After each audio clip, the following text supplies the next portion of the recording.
যেমন বিয়ের পিড়িতে বর ইম্পর্টেন্ট, তো পাশে বরটা থাকবে, বরকে ছাড়া সেটা কিচ্ছু করতে না তা পারবে না। নয়। এসে তো দেখছি এবার সোফায় গুটি সুটি মেরে বসে আছো কেন? ভাল লাগছে না? তাছাড়া অচেনা লোকদের দিয়ে দেয়, আমি চেনা লোকদের কাছে ঘুরে মিলে থাকতে পারি না। সবাই খুব অচেনা, সবাই একদিনে চেনা সম্ভব না, সবাই কাজ করতে করতে চেনা যায়। তো আমরা এখানে একদিনেরই তাই এরকম অতিথি হতে ভালো লাগে? না, সবাই কেমন অচেনা অচেনা, ভালো লাগে না। চেনা লোকদের মিস করি ভীষণ। এবার আমার ফ্রেন্ডটা, আমার ওটা মিস করছো? কিন্তু একজন তো এসেছে। আমি খুব খুশি, কিন্তু আমার ফ্রেন্ডটাকে মিস করছি। এখানে এসে ফ্লোরটাকে মিস করছো, মানে নতুন পরিবারে কিন্তু এখন তো সামনেই ধরো বিয়ের পিড়িতে বসবে, তখন কত নতুন নতুন সমস্ত সবার সঙ্গে পরিচয় হবে, তখন কি হবে একটু তো ভুলতে হবে সেটাকে। তখন তো পাশে বরটা থাকবে, বরকে ছাড়া সেটা কিচ্ছু করতে না তা পারবে না। নয়, বরকে দরকার তা না, আমার ইউনিটের কেউ থাকতো।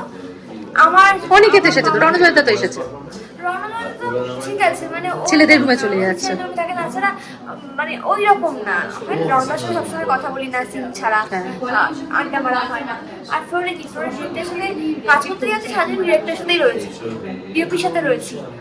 আমি যে আমার সঙ্গে যে মজাটা করা যায় ফ্লোরে, সাথে ঠাম্মির সাথে সারাক্ষণ মজা করি। তো ওরা থাকলে একটা স্ট্রেংথ পাওয়া যায়। যেমন বিয়ের পিড়িতে বর ইম্পর্টেন্ট, তেমন শুটিং ফ্লোরে আমার টিমটাকে আমি মিস করি, সেটা ইম্পর্টেন্ট। তাই একটুখানি মানে মায়ুস হয়ে আছে সেটা। কিন্তু এমনি কি মজা হচ্ছে, মানে নিজের পারফরমেন্স নিয়ে তো এক্সাইটেড। সেটা এক্সাইটেড নই, কারণ পারফরমেন্সটা খুব মানে ছোট একটা, আর সেরকম কিছু করার নেই। হ্যাঁ, সেটা তো নাচতে ভালোবাসে না, যে নাচতে ভালোবাসে তাকে। সেরকম কিছু করার নেই। তাছাড়া প্যাকআপেরও চাপ রয়েছে, কারণ আমার শরীরটা একটুখানি ডাউন রয়েছে। কি হয়েছে? সব মিলিয়ে ওদেরও একটা প্রেশার হচ্ছে, ওদের লাইটের প্রবলেম হয়েছিল, পুরো 1 ঘন্টা ফ্লোর বসেছিল। সব মিলিয়ে এতজন আর্টিস্ট সামলাতে গিয়ে একটা তো তামঝাম ব্যাপার থাকে। সেই জন্য ভাবছি ভালোই ভালো মানে শুটিংটা শেষ হয়ে যাবে। শেষ হয়ে তুমি তাড়াতাড়ি করে বাড়ি যেতে পারো। হ্যাঁ হ্যাঁ। আর রুবেল কি অপেক্ষা করছে আজকে? না না, ও তো শুটিং নেই। শুটিং? ও তোমার শুটিং? এখানে শুটিং, আর এখানে যদি রুবেল থাকতো ভালো হতো। হ্যাঁ ভালো। তাহলে তাহলে সেদিনকার ওই নিম ফুলের সেটা যেমন গুরু গুরু গুরু করছিলে, আজকে এই ফ্লোরটা ঘোরা হতো। হ্যাঁ, এই ফ্লোরটা আমার চেনা, মানে দাসানি টু আমার চেনা, ইন্দ্রপুরীতে আমার চেনা না, কিন্তু এই দাসানি টুতে আমি 2-2.5 বছর কাজ করে গেছি। ও তখন তুমি হোস্ট হয়ে ঘোরাতে হবে রুবেলকে, তাই না?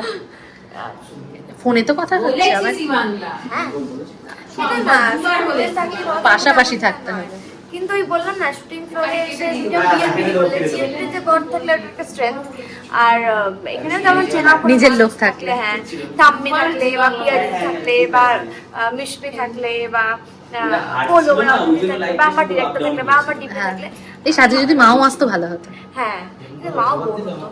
হ্যাঁ, মা বোন। শরীরটা খারাপ, আজকে আবার নীল ষষ্ঠী, মায়ের উপর। হ্যাঁ, মেয়ের মঙ্গল কামনায়, তো সেই কারণে তা তাড়াতাড়ি করে মায়ের কাছে চলে যাবে।